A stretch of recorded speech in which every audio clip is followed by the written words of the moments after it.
didático nessa entrevista. A Maria Lúcia vai estranhar até, mas é que eu quero que todo mundo entenda o que ela fala. Então, eu vou começar com dívida pública. Maria Lúcia, dívida pública significa que é dos outros, não é minha, eu não tenho que me preocupar. É certo isso? Não, Azenha, bom, em primeiro lugar, gratidão pelo convite, é uma alegria estar aqui no seu canal e muito grata mesmo. Dívida pública, gente, é a dívida do país, ou do estado, ou do município. E quem paga somos todos nós. E, em tese, essa dívida deveria ser um instrumento muito importante, tanto para a União, como para os estados, como para os municípios.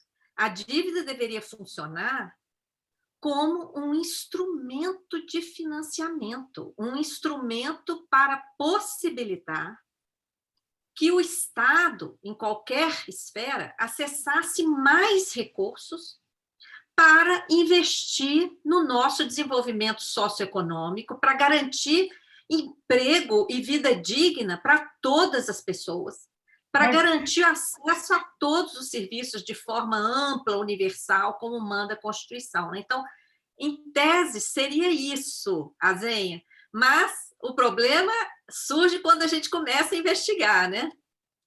Então, o que acontece? Se isso que você acabou de dizer não acontece, o que está acontecendo com essa tal dívida pública?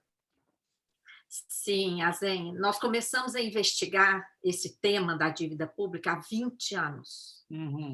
Já investigamos a dívida no Brasil em âmbito federal, tanto dívida externa como dívida interna. Já pesquisamos dívida dos estados, dívida de municípios, dívida em outros países latino-americanos, principalmente no Equador, onde tivemos a chance de participar de uma auditoria oficial convocada pelo presidente da República daquele país, e também dívida de países europeus, principalmente a Grécia, onde também participamos de auditoria convocada pelo Parlamento Helênico, e também, olha bem, de Porto Rico, que é uma colônia dos Estados Unidos, tem um esquema lá parecido com um dos esquemas aqui do Brasil. Então, assim, no âmbito da auditoria cidadã, a gente já visualizou essa questão da dívida pública em vários países. Aqui no Brasil, o que a gente apurou? Inclusive, grande parte dessa apuração comprovada durante a CPI, uma comissão parlamentar de inquérito realizada na Câmara dos Deputados em 2009, 2010. Então, não foi só investigação popular no âmbito da auditoria cidadã, não. Teve investigação também realizada pela CPI. Nós identificamos, tanto na dívida externa brasileira, como interna, como de estados e municípios, a atuação de vários mecanismos, várias trapaças, para falar de uma forma bem popular, várias trapaças ilegais, algumas até inconstitucionais, que abusam do instrumento de endividamento público e o transformam num mecanismo de transferir dinheiro público para bancos. Para bancos.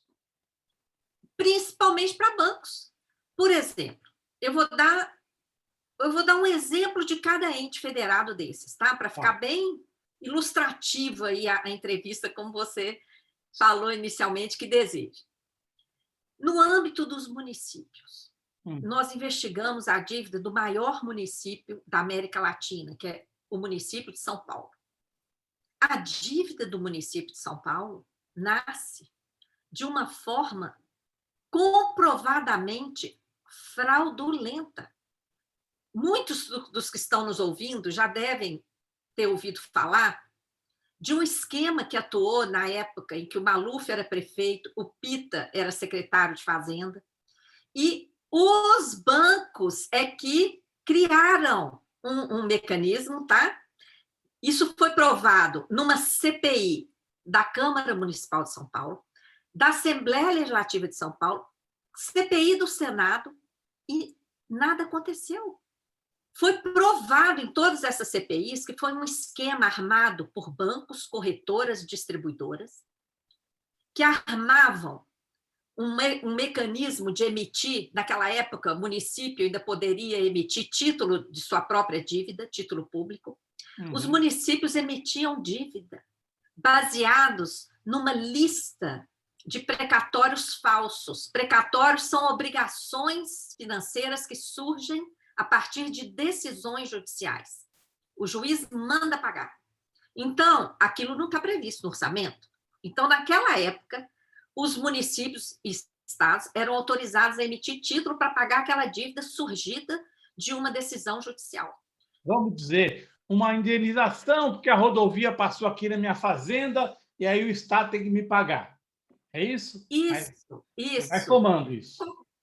Qualquer decisão judicial que obriga o poder público a indenizar pessoas, empresas, tá? Servidores públicos, etc. Então, o que aquelas corretoras, bancos fizeram? Inventaram lista de obrigações. E como eles mesmos sabiam, o setor financeiro sabia que aquilo tudo era falso, eles ajudavam o município a emitir os títulos e eles mesmos compravam com um desconto gigante, porque eles mesmos sabiam que aquilo tudo era falso. Mas desconto de quanto? Desconto de quanto? Olha, esse desconto, ele variava a cada emissão, mas teve emissão de ser desconto de 50%. E, em mercado, esses títulos, no final, chegavam a ser cotados a 15%. Porque todo mundo sabia que isso era falso. Então, ele ia perdendo valor. E a cada venda, entre uma corretora e outra, entre um banco e outro, todo mundo ganhava na negociação. Essa fraude recebeu o apelido de cadeia da felicidade, porque todos os setores envolvidos ganhavam. Ô, Maria Lúcia, mas deixa eu dar uma de popular. Se o Estado, se o município não pagava, então ninguém ganhou. Mas o pior é que o município assumiu essa dívida e pagou essa dívida várias vezes. Eu vou fazer uma propaganda aqui, eu não vou ganhar nada com isso, porque o PDF desse livro está gratuito na nossa página da Auditoria Cidadã. Auditoria Cidadã da Dívida dos Estados. Tá? Nesse livro tem um capítulo que trata dessa fraude. Vocês podem acessar. Cadeia da felicidade. Cadeia da felicidade. Então, isso é para dar exemplo de um município. Essa dívida gerada dessa forma fraudulenta passou a ser corrigida pelo maior índice de atualização monetária que existe, o IGPDI. Para vocês terem ideia, o IGPDI agora em 2020 foi 23%. E os outros, quais são os índices? Eles escolheram esse, mas deixaram quais para trás? Como? Eu não te ouvi. Eles deixaram outros, eles escolheram um índice, mas deixaram outros, né? O que eles escolheram é 23% em 2020. E os outros? Poderiam ter escolhido o IPCA, que é o índice oficial calculado pelo IBGE. Quanto dá? Mas não. Escolheram o maior índice, que provocou uma multiplicação da dívida por ela mesma. O juro, além desse índice de correção, em cima dele, ainda incidia um juro de 9%. Então, Luiz, veja, o município de São Paulo pagou essa dívida várias vezes. E essa dívida continua lá, sacrificando o povo paulistano, que tem tido lá vários cortes de investimentos que não estão sendo feitos, porque tem que pagar a dívida e etc. No âmbito dos estados, aqui nesse livro, tem lá uma tabela, lá na página 90, 91, que é uma tabela com dados oficiais dados prestados, informações prestadas pelo Tesouro Nacional, pelo Ministério da Fazenda na época, à CPI da dívida em 2009, 2010. Nessa tabela tem a lista de todas as dívidas de todos os estados que foram refinanciadas no final da década de 90. E tem aqui o valor em cada estado do passivo dos bancos estaduais que foram privatizados, mas eles foram privatizados como joias raras. Quem comprou esses bancos ficou somente com os ativos, com as contas, com a parte boa. Com a parte boa. É que nem pegar um pedaço de pão, corta a parte podre e dá só um pedaço do pão bom para o comprador e a parte podre ficou para o Estado. É isso, Mariela? Só para entender. Ficou para o Estado. Só que a parte podre, em algumas situações, por exemplo, eu vou dar um exemplo do Estado do Paraná. Por que o Paraná? Porque o passivo do Banestado estava ligado a toda aquela fraude da CC5, que é muito comentada. Do Moro e tal. E o que aconteceu? O que aconteceu com a dívida do Paraná? Eu vou até botar os óculos aqui para ler o número. Ficou ótimo. A dívida do Estado do Paraná, lá em março de 1998, era 462,3 milhões de reais. Tá? 462,3 milhões com M. O valor refinanciado foi 5.659,97 bilhões. Mas como que deu esse salto? Por que deu esse salto? Saltou de 462 milhões para 5.659 e tanto. É os juros e tudo isso, é isso? Não? É o passivo do Banestado. O passivo do Banestado foi somado. Então, assim, a dívida do Estado era 462. Quando somou o passivo do Banestado, essa dívida foi para 5.660 milhões. Então, multiplicou por quase 12 vezes. Tá? Então, gente, é importante vocês notarem isso, porque vamos fazer uma comparação bem popular. Você tem uma conta aqui na padaria da esquina. Aí essa conta vai acumulando.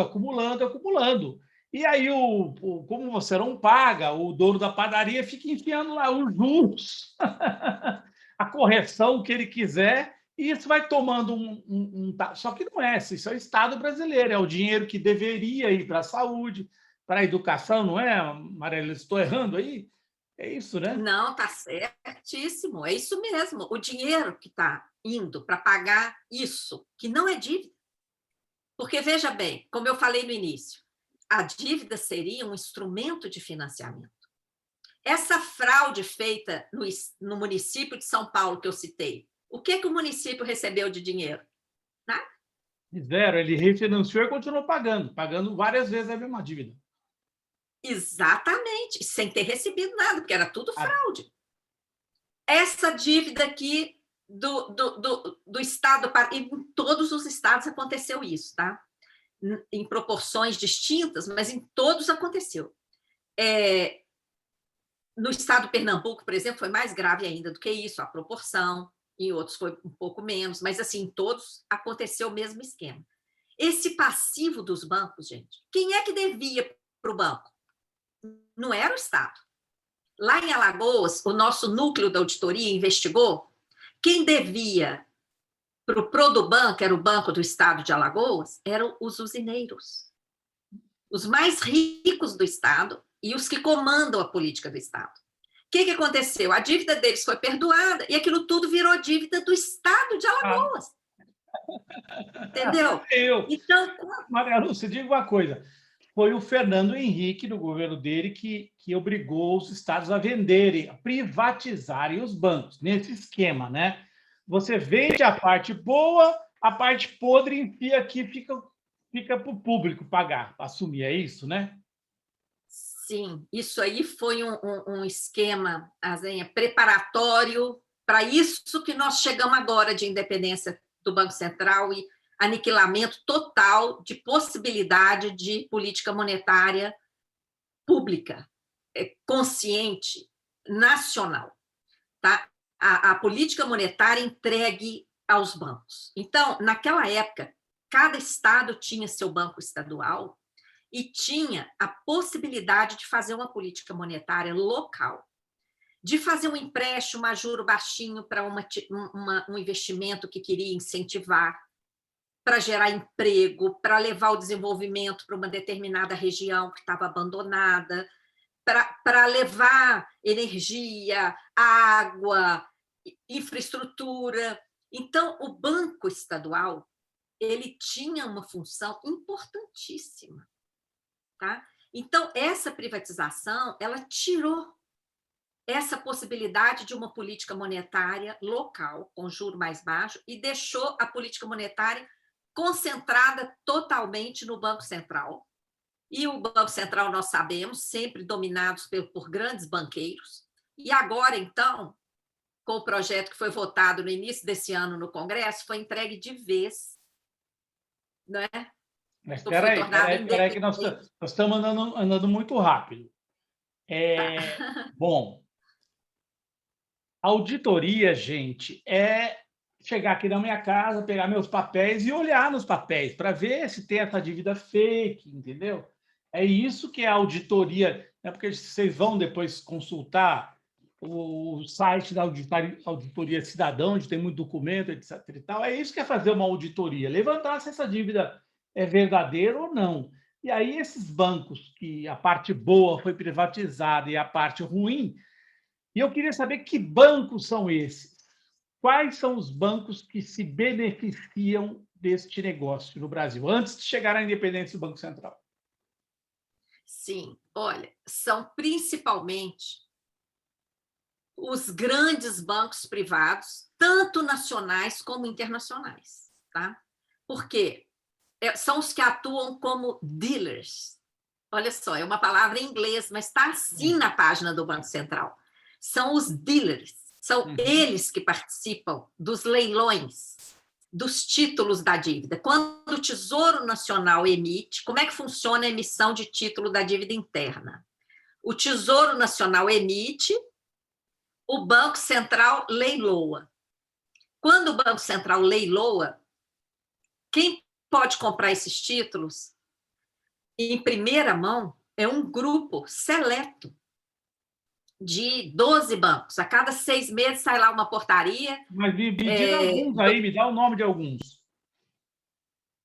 JP Morgan, que atua aqui no Brasil, o Santander, que atua aqui no Brasil, o Citibank, que atuava, né? Agora ele passou a carteira dele, o Bradesco, o Itaú, todos esses, tá?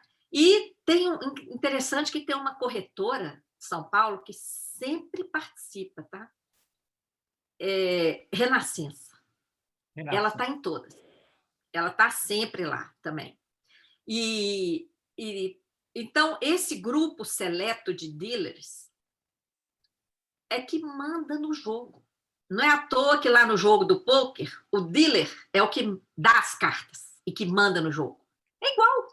Por quê? Quando o Tesouro leiloa, se o Tesouro quiser colocar um juro baixo, mas os bancos quiserem juro alto, eles ficam quietos lá, eles não compram. Esperando.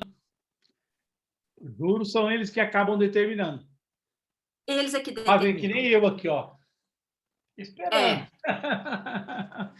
O Estado está precisando de dinheiro, eu vou financiar, eu vou esperar o juro que eu quiser. É isso? Exatamente. Agora tem um outro problema. Vamos, antes de chegar na PEC, autonomia do Banco Central. Veja se eu estou errado.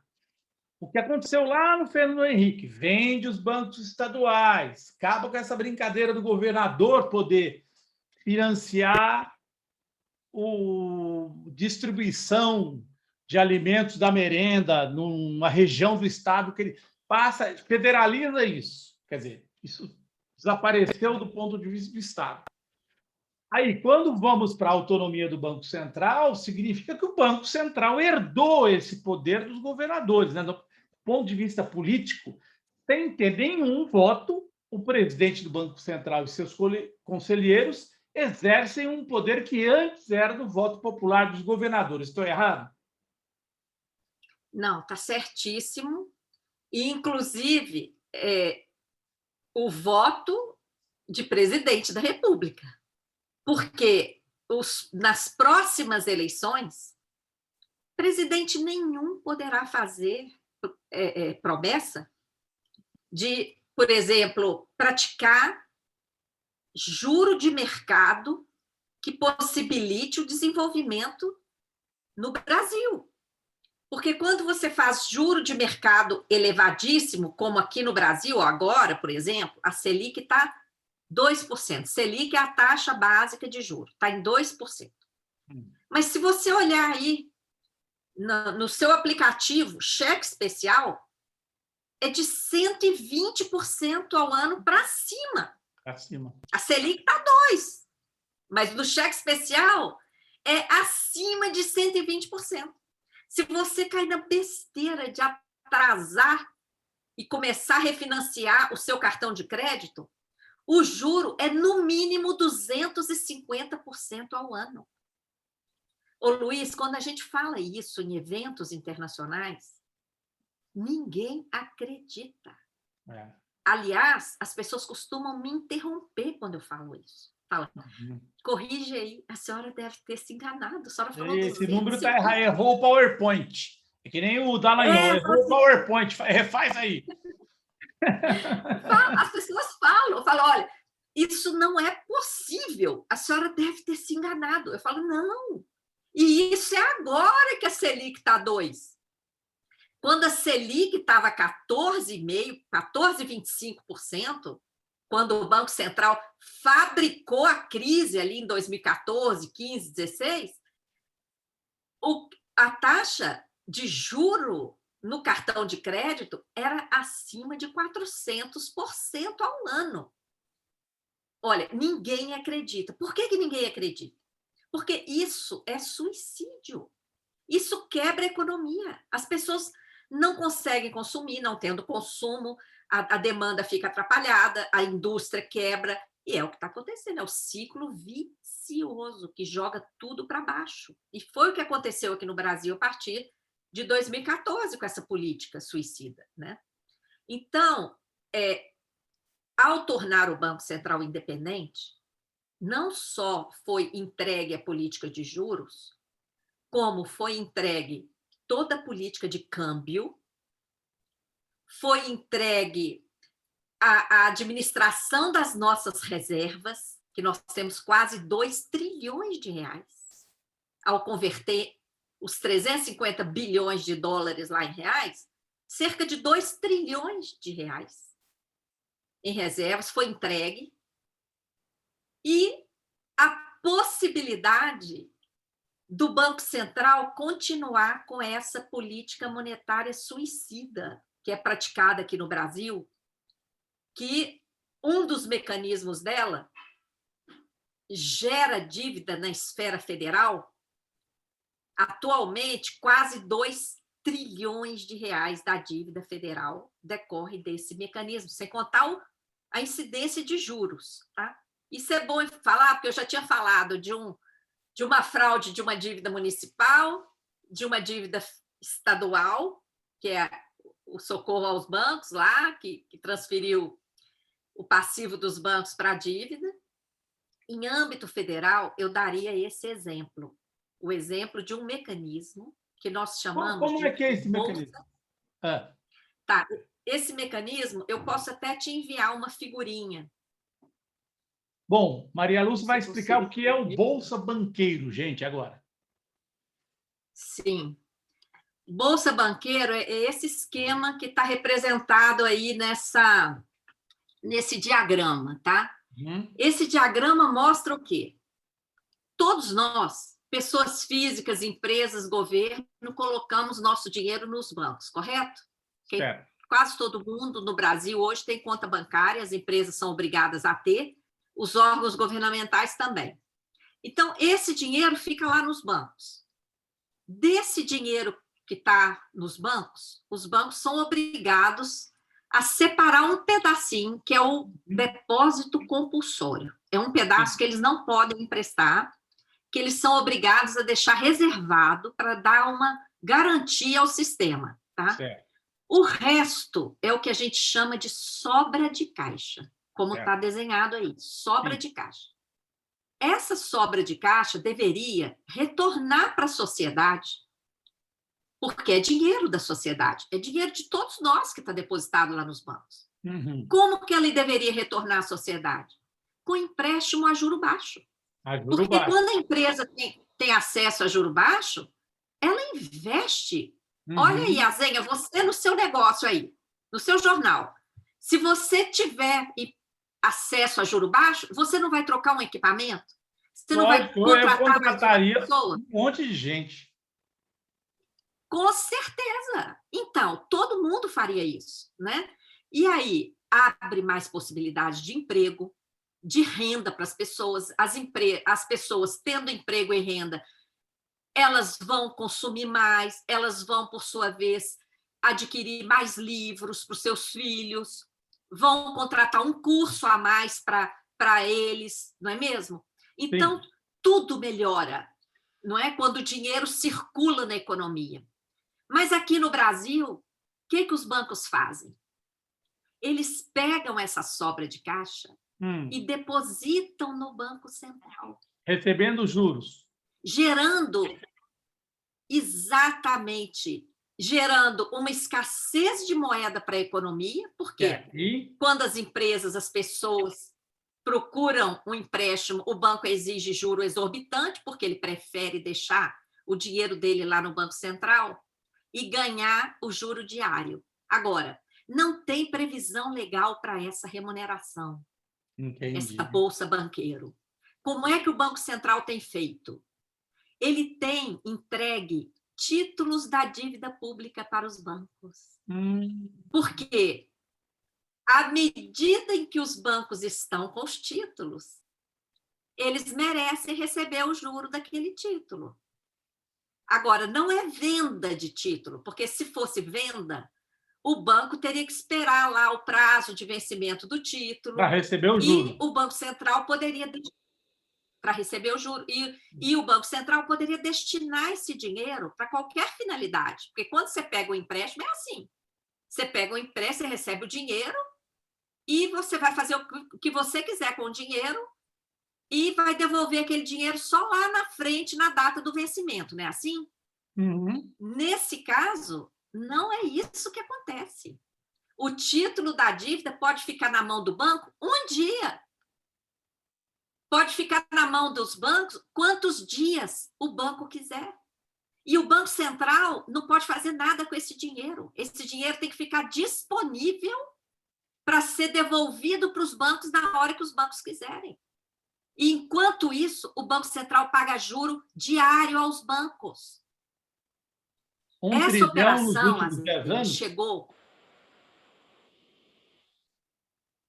Só a parte dos juros. Se computarmos o valor dos títulos, porque o Tesouro, esses títulos que o Banco Central troca com os bancos, com sua sobra de caixa, esses títulos são títulos doados pelo Tesouro Nacional aos bancos.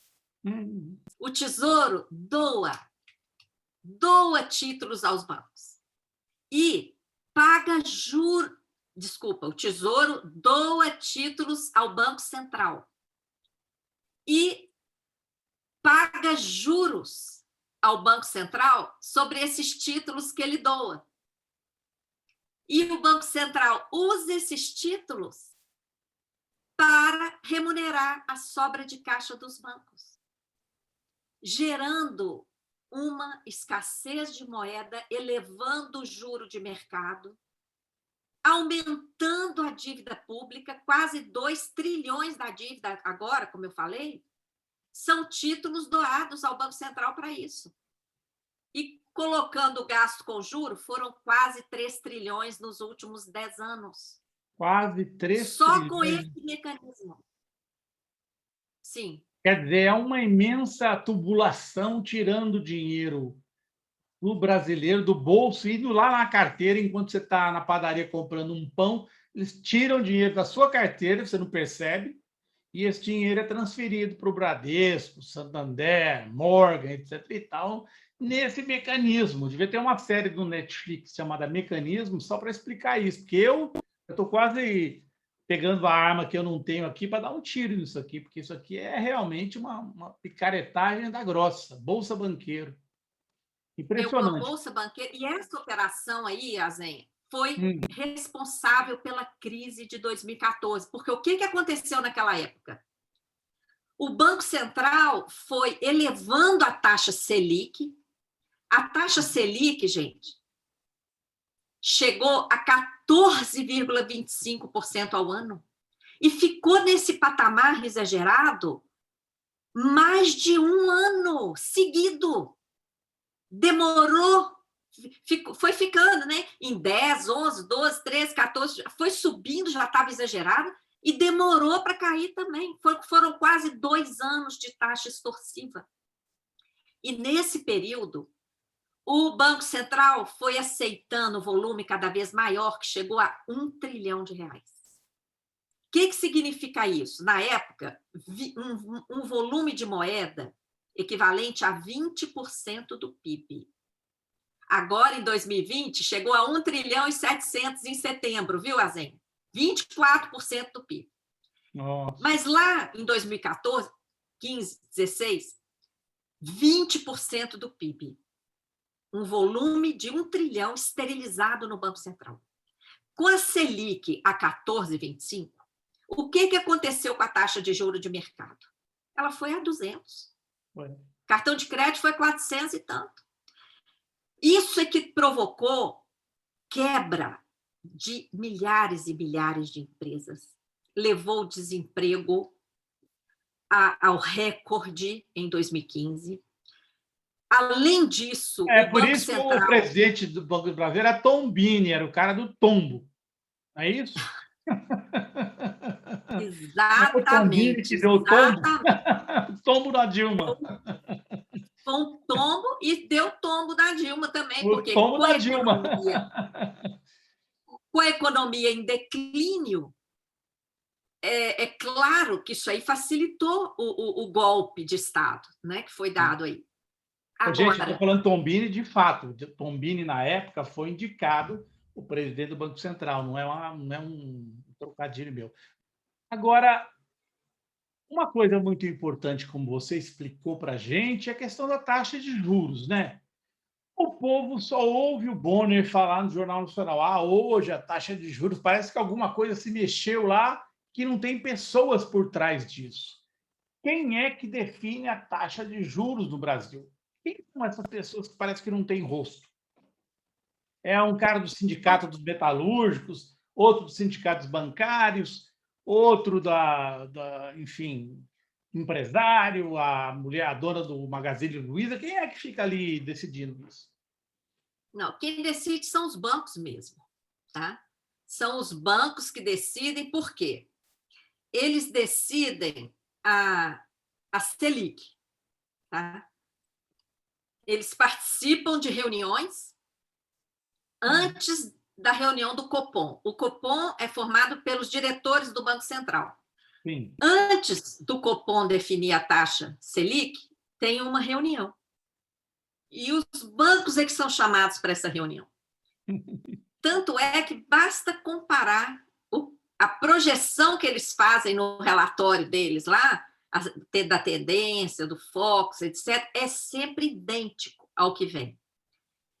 Agora, por exemplo, depois deles conseguirem, né, a independência do Banco Central, com a atribuição do Banco Central controlar a inflação, isso é outra enganação, que eu vou explicar em seguida, eles já estão falando que tem que aumentar o juro.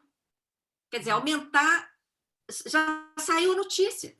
Já saiu a notícia aqui que eu posso enviar para você ilustrar depois, colocar colocar aí na matéria. Já estão falando em aumentar os juros por causa da inflação.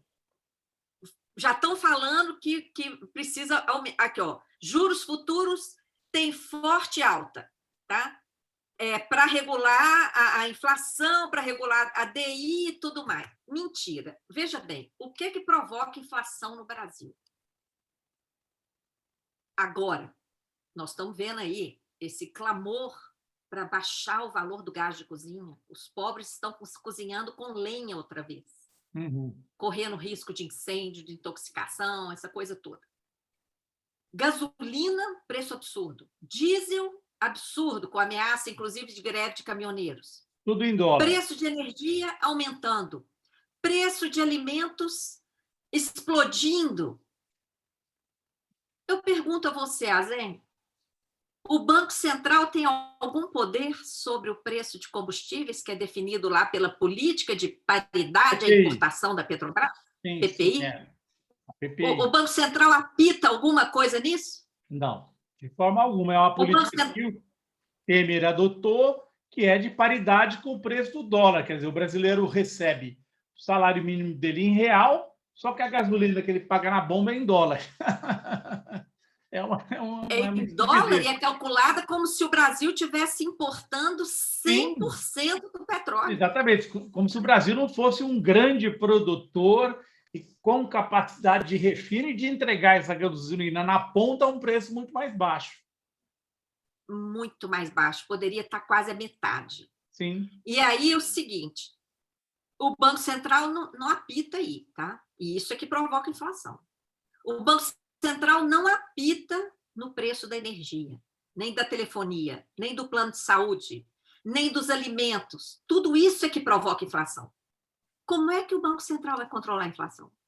Está lá no artigo 1º do PLP 19, 2019. Vai arroxo. Aumentar os juros.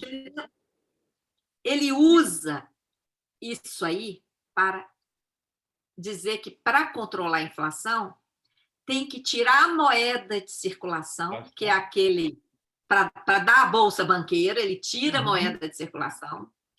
Ele e não é isso. Juros do Tesouro. Exatamente. E não é e isso. Não é essa sociedade. moeda. E arrocha a sociedade. Então, e aumenta juro. Então, ele tira a moeda de circulação, aumenta juro, para dizer que precisa controlar a inflação. Nós vimos que o Banco Central estava produzindo a crise lá em 2015.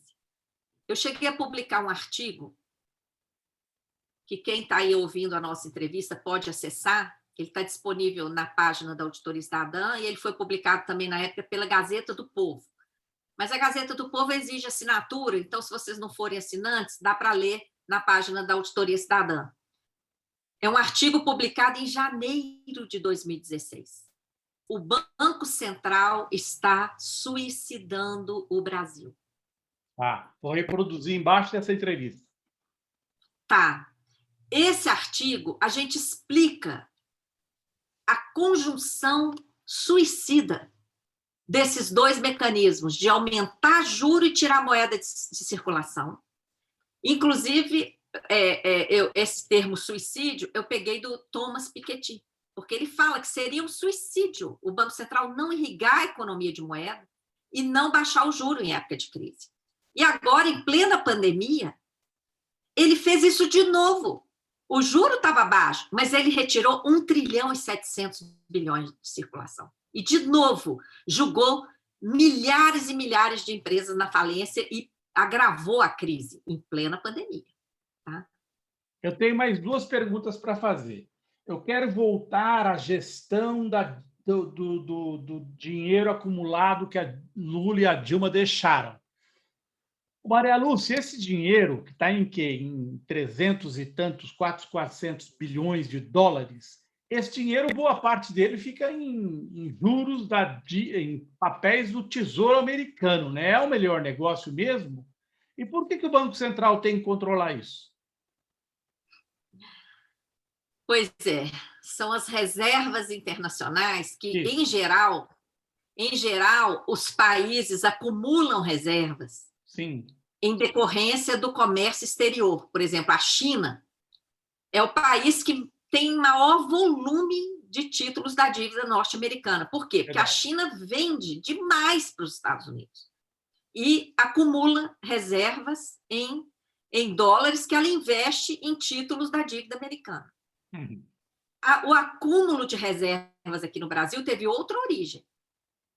Foi decorrente de uma especulação, na época que o juro, a partir da crise de 2007, 2008 lá fora, o juro no mundo inteiro ficou negativo ou zero, e o Brasil aqui na dívida interna, pagando juro altíssimo, como sempre pagou, o que os bancos internacionais começaram a fazer? E também sucursais de bancos brasileiros lá fora. Começaram a trazer dólar. Dólar. Teve uma época até que a própria Dilma falou, isso aqui é um tsunami de dólares. Ela usou essa expressão. Esses dólares chegavam ao Brasil, porque o Brasil não faz controle de capitais, né? Outro absurdo, nem para entrar, nem para sair. Então, esses dólares entrando aqui, o Banco Central enxugava esses dólares e entregava reais para os bancos. Os bancos pegavam esses reais, compravam o título da dívida pública. O próprio Banco Central trocava para eles em título da dívida para não aumentar o volume de moeda em circulação. Então, na prática, o que eles faziam? Eles trocavam dólar por título da dívida pública. Eles passavam a ganhar juros. Tá? A dívida pública explodiu. E o Banco Central usava esses dólares para investir em título da dívida norte-americana, que paga juro quase zero. Então eu queria saber de você o seguinte, existia uma diferença? A gente estava pagando nessa época, e dá para fazer a comparação, a gente estava pagando em juros para os bancos mais do que a gente recebia do Tesouro Americano ou não? Sempre pagamos, muito mais. Teve época que a Selic, ainda no governo da Dilma, a Selic chegou a 7,25, mas antes disso esteve em 8, esteve em 9, e a gente pagando isso, tá? Depois teve esse salto para 14,25, e a gente pagando esse juro absurdo sobre esses títulos entregues a esses especuladores, porque isso não é dinheiro de investimento, gente, isso é pura especulação. Né? Então, as reservas brasileiras lá fora, elas foram acumuladas à custa do aumento da dívida interna brasileira, onerosíssima. Tá? Mas não foi só essa bolada aí que nós temos, não. Tá?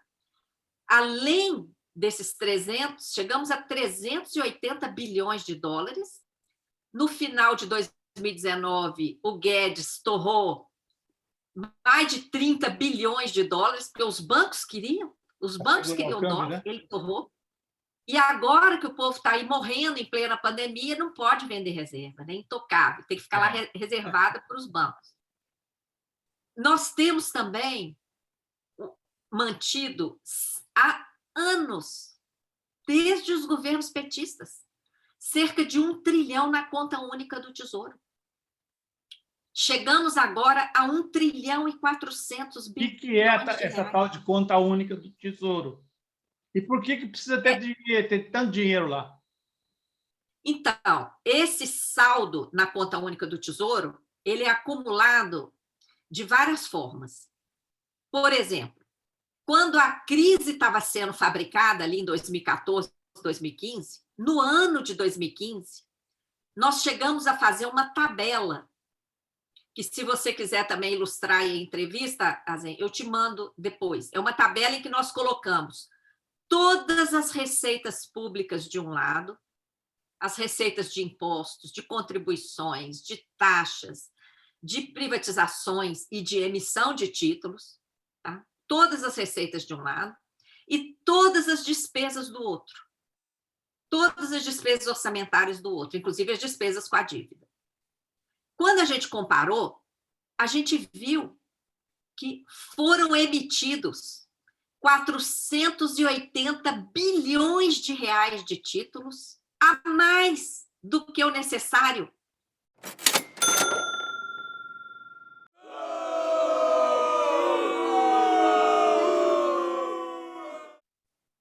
Para pagar todas as despesas com a dívida.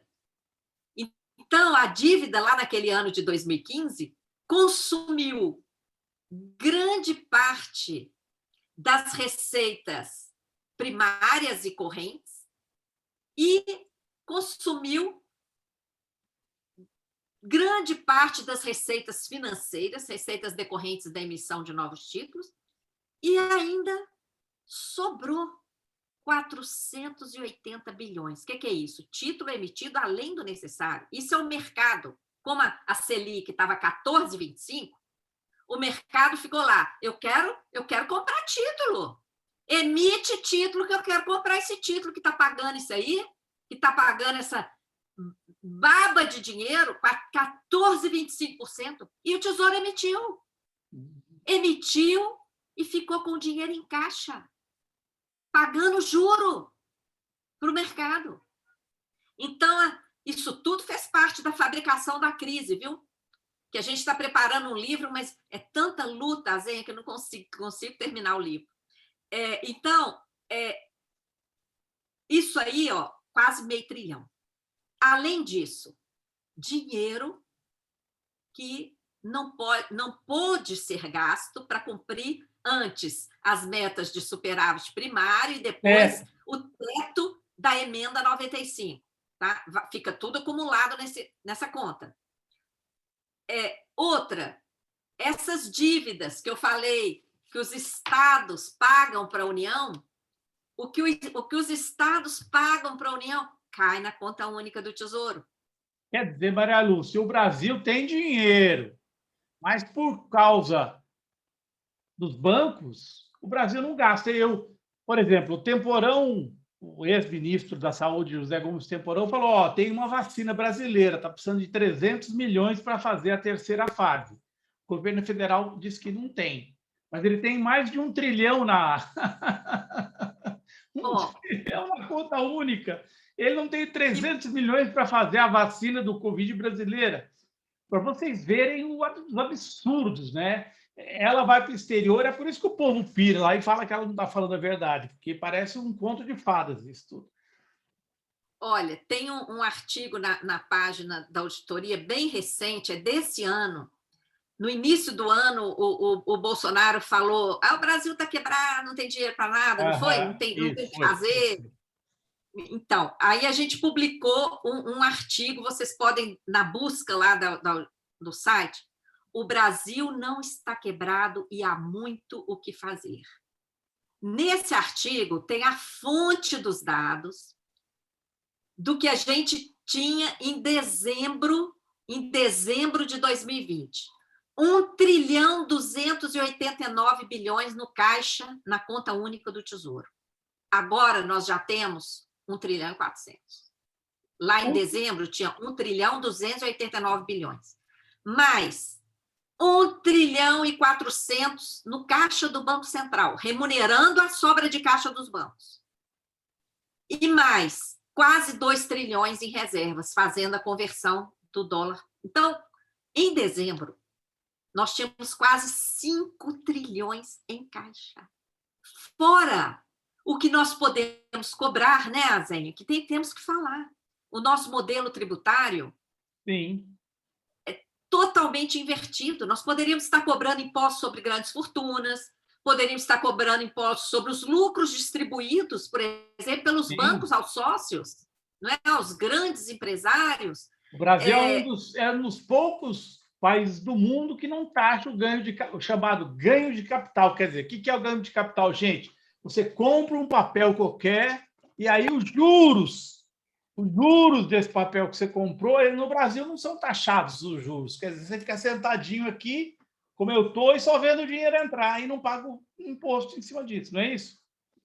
O estrangeiro é 100% isento. O estrangeiro que investe aqui é 100% isento. O brasileiro, até que esse ganho aí, ele é um pouco taxado, ele é a taxa dele é bem menor do que o que é cobrado dos trabalhadores, por exemplo. Sim. Mas tem algum tributo. O que é isento aqui no Brasil, só aqui no Brasil e na Estônia é isento, é o lucro distribuído ao sócio. Por exemplo, os bancos acabaram de anunciar um lucro de dezenas de bilhões, fora o que eles deixaram reservado lá em provisões. Esse lucro distribuído aos sócios, os banqueiros, a família Setúbal, do Itaú e outros banqueiros são isentos. Tem uma tabela na página do Imposto de Renda que mostra, na página da Receita Federal, tem um grupo de cerca de 30 mil pessoas que recebe acima de 320 salários mínimos ao mês. Olha o grau de concentração de renda no Brasil. E essas pessoas são isentas. Por quê? Elas são sócias de bancos, de grandes corporações para ter uma renda dessa. Não é qualquer empresa, não. São grandonas. Nós estamos falando das gigantes. E têm seus rendimentos de pessoa física isentos. Tá? Então, nós temos muito dinheiro em caixa, temos muita possibilidade de arrecadar. Não precisaríamos dessa PEC 186 para pagar o auxílio emergencial. Isso aí foi uma chantagem. Essa aí é a última pergunta. Que diabo eles fizeram nessa PEC, Maria Lúcia? A PEC 186, eles foram para pagar R$250, se não me engano, que ficou decidida, não sei se ficou decidido 250. Mas eles inventam. O que eles inventaram por trás da PEC? Uma armadilha. O que foi que eles inventaram? Foi uma armadilha mesmo, uma chantagem, porque essa PEC 186, ela tem esse carimbo de emergencial desde 2019. Desde 2019, quando ela foi negociada junto com a 186, foi um pacote, 186, 187, 188, o Guedes negociou com o Senado, para o Senado apresentar. Mas elas vieram do governo. E essas 3 PECs têm o mesmo objetivo: tirar dinheiro dos fundos, tirar dinheiro da estrutura de direitos sociais, da estrutura do Estado, para aumentar o privilégio da chamada dívida pública. E eles conseguiram. Eles não conseguiram aprovar essa PEC em 2020. Agora, em 2021, eles deixaram o povo sem auxílio emergencial em janeiro, em fevereiro. Agora, em março, criaram esse pânico. Para ter auxílio, tem que passar essa PEC. E essa PEC, na verdade, ela limitou o valor do auxílio emergencial a 44 bilhões, que é 1/7 do que foi gasto ano passado. E a pandemia está só piorando. Então, ela limitou o auxílio emergencial. Ao mesmo tempo, ela colocou o ajuste fiscal na Constituição. Olha bem, ajuste fiscal, que era uma política imposta pelo FMI lá na década de 80, a partir do Consenso de Washington e daqueles contratos lá feitos na década de 80, FMI que impunha o ajuste fiscal. Agora, com essa PEC, ajuste fiscal passa a ser uma política constitucional, uma política recessiva, leva o Brasil para o atraso, impede investimentos socioeconômicos. Essa PEC cria um subteto. Se a gente já está vivendo um arroxo com a emenda 95 há 5 anos, essa PEC cria um subteto de 95% até 95%, em comparação com as receitas correntes, que é praticamente receita de tributo. Vai ter que sobrar pelo menos 5% em todos os entes federados para destinar para a dívida. Ela cria uma série de mecanismos aqui, por exemplo, ela admite emissão de títulos à vontade, sem limite, para pagar juros. Isso é insustentável, Azen. A dívida que é sustentável é aquela dívida que vai gerar investimento, emprego, renda. Então, ela vai gerar um volume de de negócio, vai fazer o PIB crescer só um e vai se pagar. Agora, tem que atender aqui, só um segundo. Eu estou sozinho em casa e se eu não atender...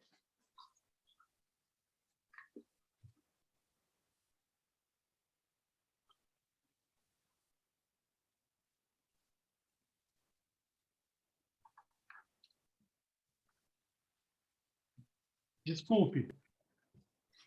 Não, sem problema. Bom, então você estava dizendo o quê? Então, ela cria um subteto mais grave ainda do que o que a gente já está enfrentando da emenda 95, de tal maneira que quando chegar nesse 95%, até 95% aí, a União, estados e municípios vão ter que fazer vários ajustes, vários cortes, suspensões, privatizações, tudo para pagar a dívida. E mais infame ainda, primeiro, a PEC admite emissão de títulos sem limite, sem controle algum, para pagar juros. E isso é completamente insustentável.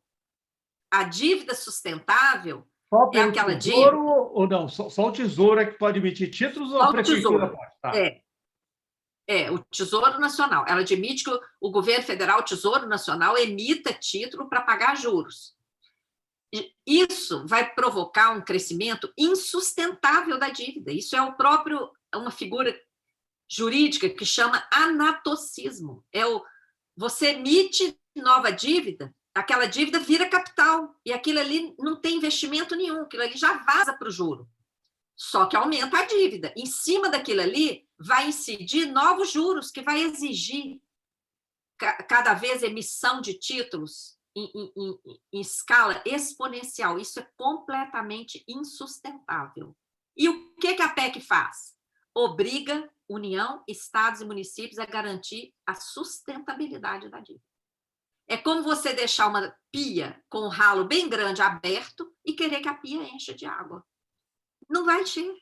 O sacrifício vai ser brutal. Nós vamos entrar numa recessão brutal por causa dessa PEC. E essa PEC ainda tem um roubo.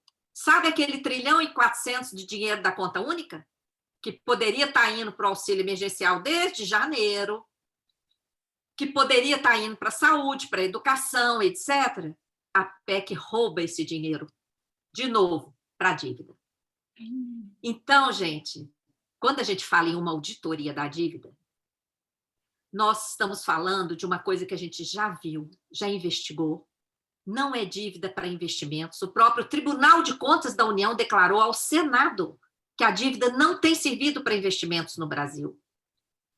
E tem crescido por conta desses mecanismos financeiros operados pelo Banco Central, que agora é independente, vai precisar de mais dinheiro, né? Vai dar passos mais largos. E por isso essa PEC 186 está sacrificando desse jeito as contas públicas em todas as esferas. É um absurdo. Gente, então, eu já tinha reproduzido, acho que era um artigo que foi seu mesmo no meu blog, e eu mudei o título e botei o Brasil capturado pelos bancos. Mas é isso, né? O resumo da nossa conversa hoje é isso. Como o Brasil foi capturado pelos bancos. Como os milhões e milhões de brasileiros trabalham no dia a dia em função de pagar dívida e dar dinheiro para banqueiro. Eu queria convidar vocês que nos assistiram a seguir a Maria Lúcia Fattorelli em todos os canais, porque é a pessoa melhor preparada para falar sobre isso. Seguiu a auditoria da dívida cidadã. Se eu tivesse que fazer uma recomendação para o brasileiro hoje, para todos, seria isso. Atentar para esse assunto que é muito mal explicado e, às vezes, a pessoa não entende, né? Por que é que nós estamos como se estivéssemos com o braço aqui esticado, uma agulha entrando aqui, o sangue saindo, para fazer uma comparação popular, e o destino são esses aí, tem nome, é JP Morgan, é Bradesco, é Itaú, é Santander e assim sucessivamente. Eu queria te agradecer muito, Maria Lúcia, pelo seu esclarecimento E parabéns pela sua luta, que eu sei que é uma luta antiga. Qual é o título do próximo livro? A Crise Fabricada. Olha que nome maravilhoso, A Crise Fabricada. Então, vamos ficar perto para isso e prestar atenção nesse assunto, que é o mais importante que nós temos hoje no Brasil, é saber o que acontece com o pré-sal e o que acontece com a dívida pública. Muito obrigado. Pois é, gente. Eu que agradeço a Zenha por essa oportunidade. E para que as pessoas não fiquem desesperadas, nós temos uma campanha, É Hora de Virar o Jogo. Que está lá na nossa página também, está em destaque lá, tem vários vídeos curtinhos que vão explicando, né, esses mecanismos e que o que a gente acredita, Luiz, vê se você concorda, é que à medida em que as pessoas forem tomando conhecimento desses mecanismos, nós temos a chance de criar uma mentalidade consciente que vai ser capaz de levar a uma mobilização que vai mudar isso. Isso tem que mudar. Não é possível um país tão rico como o Brasil continuar vivendo cada vez numa escassez mais profunda em decorrência de mecanismos totalmente ilegítimos e totalmente aqui mentirosos. Essa PEC 186 mesmo, que vergonha, passou aí como uma chantagem, sem debate, sem audiências públicas, nem nada. O projeto de independência do Banco Central é flagrantemente inconstitucional. Então, nós estamos sendo assim feitos de idiotas, né? E precisamos reagir. E, para reagir, vamos precisar de todo mundo, né? Então, acompanhem lá essa campanha também, É Hora de Virar o Jogo, que ela visa animar as pessoas a lutar, compreender a questão e lutar para mudar.